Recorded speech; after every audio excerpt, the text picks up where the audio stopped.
एक गांव में चुड़ैल का साया था। वो रूप बदलकर सुंदर लड़की बनकर लड़कों से लव लेटर लिखवाती और पढ़ने के बाद उस लड़के को मार डालती। इस वजह से गांव के जवान लड़के रात में घर से नहीं निकलते थे। एक दिन संजू, जो कि दिल्ली में रहता था, अपने मामा हिम्मत सिंह को फोन करता है और कहता है, अरे मामा जी, मैं संजू बोल रहा हूँ। दिल्ली से मैं गांव घूमने आना चाहता हूँ। अरे संजू बेटा, ये तो तुम्हारा ही घर है, जब चाहो आओ। भला ये भी कोई पूछने की बात है? जब चाहे मन करे आ जाना। ऐसा कहकर हिम्मत फोन काट देता है। तभी वहाँ उसकी पत्नी दुलारी आती है और बोलती है, अजी तुम्हारा दिमाग खराब है क्या? बेचारे को अभी बुला रहे हो? जानते नहीं बाहर कितना खराब माहौल है। चुड़ैल गांव के जवान लड़कों को मारे डाल रही है। दुलारी की बात सुनकर हिम्मत सिंह भी घबरा जाता है और संजू को ना आने के लिए बोलने के लिए फोन मिलाता है, लेकिन संजू का फोन नहीं मिलता। अब क्या करूं? भांजे को तो फोन ही नहीं मिल रहा।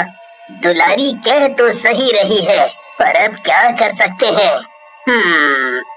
आने दो संजू को, मैं उसे समझा दूंगा चौकन्ना रहने के लिए। उधर संजू भी प्रेमनगर जाने वाली बस में बैठ जाता है। प्रेमनगर की बस में बैठी सारी सवारियां डरी और चुप होती हैं। रास्ते में बस का टायर पंचर हो जाता है। सारी सवारियां बस से उतरकर पास वाले ढाबे में चली जाती हैं।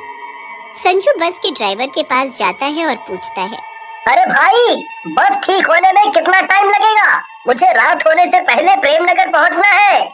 भैया, अब जो समय लगना है वो तो लगना ही है। वैसे भी प्रेमनगर में कोई बस रात में नहीं जाती।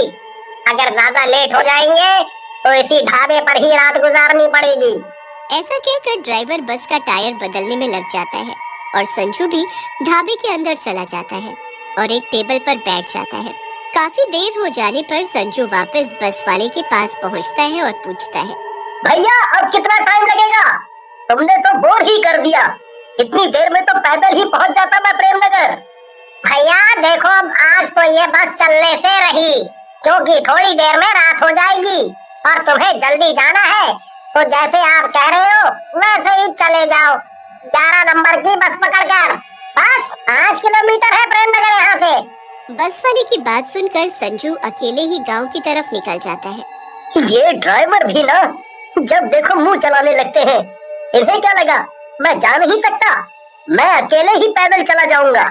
संजू चलता चलता प्रेमनगर के पास वाले जंगल के पास पहुंचता है। अंधेरे घने जंगल को देखकर संजू भी थोड़ा घबरा जाता है। वैसे तो ड्राइवर सही कह रहा था, मुझे रात में वहीं रुक जाना चाहिए था। कितना घना और भयानक जंगल है। तभी चुड़ैल संजू को देखती है और सोच में पड़ जाती है। अरे वाह, क्या बांका और हीरो टाइप लड़का है। मैं तो इसे अपना बॉयफ्रेंड बनाऊंगी। शहरी है। ऐसा कहकर चुड़ैल लड़की बनकर एक पेड़ के नीचे बैठ जाती है। संजू को लड़की दिखती है और वो लड़की आम के पेड़ के नीचे आम बिन रही होती है। ये देखकर संजू डर जाता है। ये कौन लड़की है? वो भी इतने घने जंगल में, वो भी अकेले। संजू को देख लड़की संजू के पास आ जाती है और बोलती है, अरे तुम इस गांव के तो नहीं लगते। कौन हो? कहाँ से आ रहे हो? लड़की देखने में बहुत ही सुंदर होती है। इतनी सुंदर लड़की को देखकर संजू हैरान रह जाता है और सोच में पड़ जाता है। इतनी सुंदर लड़की, कहीं ये चुड़ैल तो नहीं? ये पक्का चुड़ैल है। नहीं तो इतनी रात में यहाँ क्या कर रही है? अगर ये चुड़ैल है तो इसके पैर जरूर उल्टे होंगे। संजू लड़की के पैरों की तरफ देखता है, लेकिन लड़की के पैर सीधे होते हैं। ये देख संजू का डर दूर हो जाता है और वो मुस्कुराने लगता है। उसे मुस्कुराते देख लड़की बोलती है, तुम पक्के शहर से हो, तभी बदतमीज भी हो। एक तो बातों का जवाब नहीं दे रहे हो, ऊपर से हंस भी रहे हो।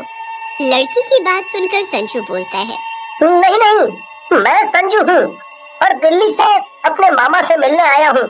उनका नाम हिम्मत सिंह है। अच्छा, तो तुम हिम्मत अंकल के भांजे हो। मैं भी इसी गांव में रहती हूँ। मेरा नाम रूपा है। तुम जल्दी से यहाँ से चले जाओ, रात में यहाँ रुकना ठीक नहीं है। मैं भी बस पिताजी के आते ही यहाँ से चली जाऊंगी।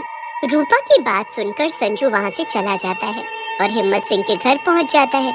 हिम्मत भी अपने भांजे को देखकर खुश हो जाता है। देखा भगवान, मेरे शेर जैसे भांजे को अकेले ही आ गया, वो भी रात को। वाह, बिल्कुल मेरी तरह बहादुर है मेरा भांजा। तुम तो बस अपनी शेखी हाँकने लगो जब मौका मिले तो। अरे इतनी दूर से आया है बेचारा, पहले उसे खाने तो दो कुछ।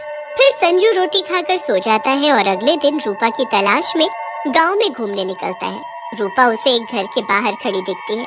संजू उसके पास जाता है और बोलता है, अरे तुम तो बहुत सुंदर हो यार, रात से भी ज्यादा।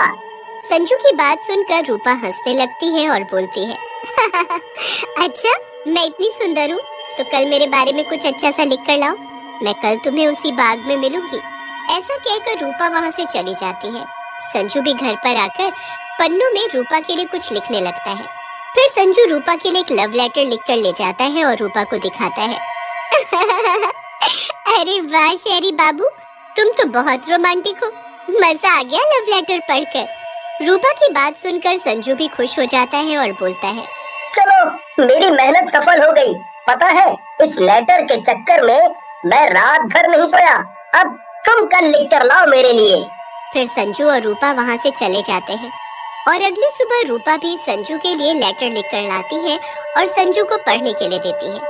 संजू लव लेटर पढ़ने लगता है। अरे तुमने लेटर लिखा है या मीट की दुकान का मेन्यू?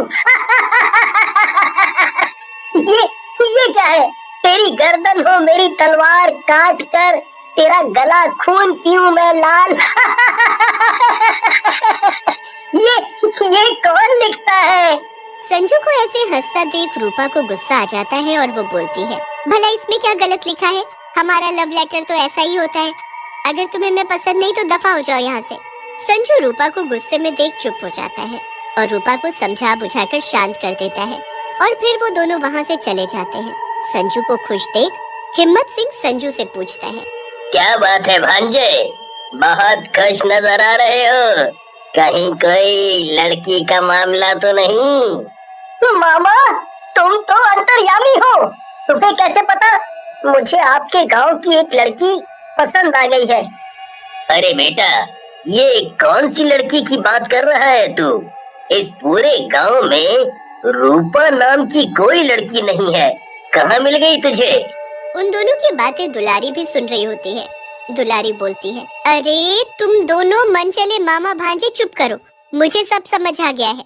मुझे ये जंगल की चुड़ैल लगती है, वही रूप बदल कर रूपा बन गई होगी और अब संजू के पीछे पड़ी है।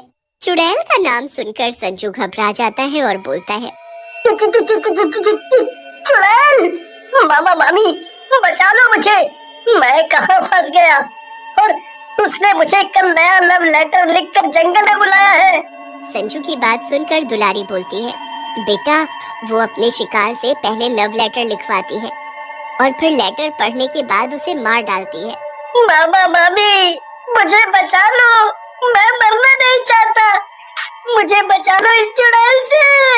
संजू को यूँ रोते देख दुलारी और हिम्मत सिंह बोलते हैं, तू डर मत मेरे बच्चे, मेरे रहते वो चुड़ैल तेरा कुछ नहीं बिगाड़ पाएगी। दुलारी एक योजना बनाती है और वो एक कागज को गंगा जल में डुबाती है और सुखा देती है।